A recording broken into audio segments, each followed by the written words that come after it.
तर नमस्कार मित्रांनो, स्वागत आहे तुमचं आजच्या या व्लॉगमध्ये.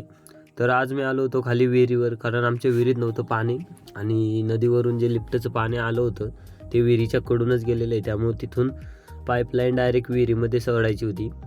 त्यासाठी आलो होतो खाली.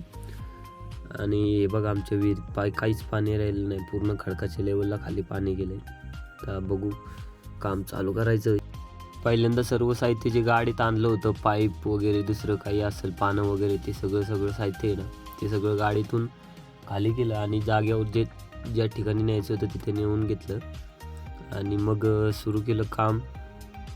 आम्ही काम सुरू केलं, सर्व साहित्य जागेवर नेऊन ठेवलं होतं, काम सुरू केलं आणि आम्हाला समजलं की एक बॅरलचा, लोखंडाच्या पाईपचा बॅरलचा पीसच नाही. मग त्यामुळे काय आमचं काम आज झालं नाही. मग मी गेलो, सगळं साहित्य गाडीमध्ये ठेवलं आणि मला गाडीमध्ये गावला आंबा. तो बसलो खात. तो खात आपला गेलो यांच्याकडे. यांचं चाललं होतं झाडं पाडायचं काम. त्यांनी सांगितलं मला, आम्ही जेवढे झाडे पाडेल तेवढे तुला जमेल तसं तू वरती गाडी मशीन नेऊन ठेव, आम्ही तोपर्यंत तिथं झाडं पाडतोय. मग काय लागलो का आम्हाला. नंतर फादरने बोलवलं झाड ओढण्यासाठी, कारण ते झाड जर पाडलं तर डायरेक्ट विहिरीवर जाणार होतं. मग ते ओढलं, त्या झाडाचे तुकडे वगैरे केले थोडे छोटे छोटे आणि ते गाडीत आणून टाकलं आणि निघालो घरी.